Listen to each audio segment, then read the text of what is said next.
Hello guys and Hey. welcome back. Today's video is important, so try to focus until the end.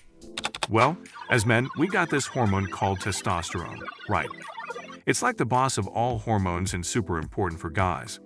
But when dudes don't have enough of it, shit. bad things Here we happen. go again. You know, like trouble in the bedroom, losing hair, mood swings that go from happy to mad real quick, and even osteoporosis. It's a whole mess of problems. Today, I'm gonna spill the tea on 5 things that science says can totally kill your testosterone levels. We'll figure out how we can increase it again with some tips from the physiotherapists and therapeutic nutritionist doctors. Let's dive into it. So before we get into today's episode, if you're really into educational medical content and want to see more of it, please give this video a like and share it everywhere, because there are so many people who need to hear these words. The first point I want to talk about is super important: nutrition. The food we eat every day can actually lower our male hormone levels quite a bit. How does that work? Well, there have been multiple studies that show when we cut back on calories by eating low-calorie foods or following a low-calorie diet for a long time, it actually decreases the percentage of male hormones in our bodies. And don't even get me started on trans fats. They're found in things like fast food and French fries. You know, all the good stuff. But unfortunately, they also decrease the amount of male hormones in our system. So yeah, these words are all based on some super reliable research. But what about the opposite, you know? Like, what can actually boost those male hormones? Well, it turns out that foods with vitamin D and zinc do the trick. Oh, and don't forget coffee and healthy fats too. So what kind of foods are we talking about here? Stuff like oysters, egg yolks, salmon, fish, mackerel, they all raise those male hormone levels. Now let's talk stress and anxiety. A lot of people think that male hormones clash with estrogen or female hormones. But here's the real deal. Cortisol is the hormone that messes with those male hormones. And guess what?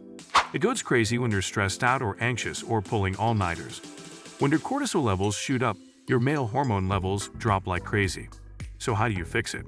Well, get more sleep for starters and try to chill out as much as possible, because stress is no friend to those male hormones either.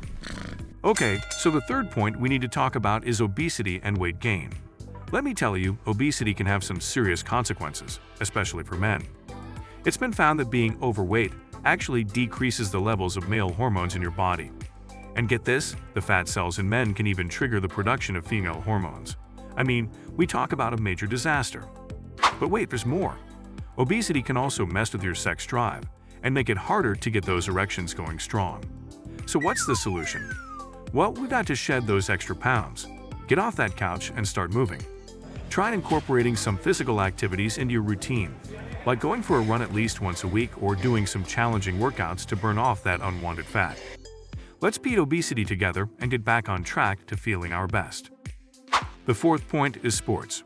Wait, I just said we should practice sports and burn fats. So what the heck? Yeah, sport is actually really important, you know? Like, exercising can have a big impact on our hormones. It's common knowledge that working out increases male hormones. But did you know that certain sports can actually decrease male hormone levels? Let me explain how. Moderate sports are the ones that really boost those male hormones. Take weightlifting for example. It's known to increase testosterone levels when done in moderate periods of around 45 minutes to an hour. Running is another great option for the same duration. However, intense and prolonged workouts like spending 2 or 3 hours at the gym or going for a marathon run in your first days actually raise cortisol levels instead of testosterone. And guess what? Cortisol is the opposite of testosterone. Oh my God! Wow! So spending excessive time on these activities does the exact opposite of what you might think. It's definitely something worth paying attention to, right? Oh, by the way, there are some things that are proven to decrease male hormone levels, like drinking wine and alcoholic beverages, especially beer.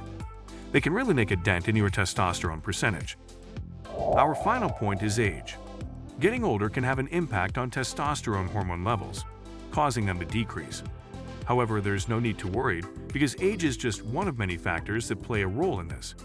While we can't control our age, we do have control over other important factors. By eating well, exercising regularly, getting enough sleep, managing stress levels, and avoiding the cortisol hormone, we can actually boost our testosterone levels. It's even possible for a 50-year-old man to have higher testosterone levels than a younger guy in his mid-20s. Well, Age doesn't have to define us when it comes to hormones as long as we take care of ourselves in other ways. So guys, this was it. Thank you for tuning in. If you enjoyed the video, don't forget to like, subscribe, and share the video to support me.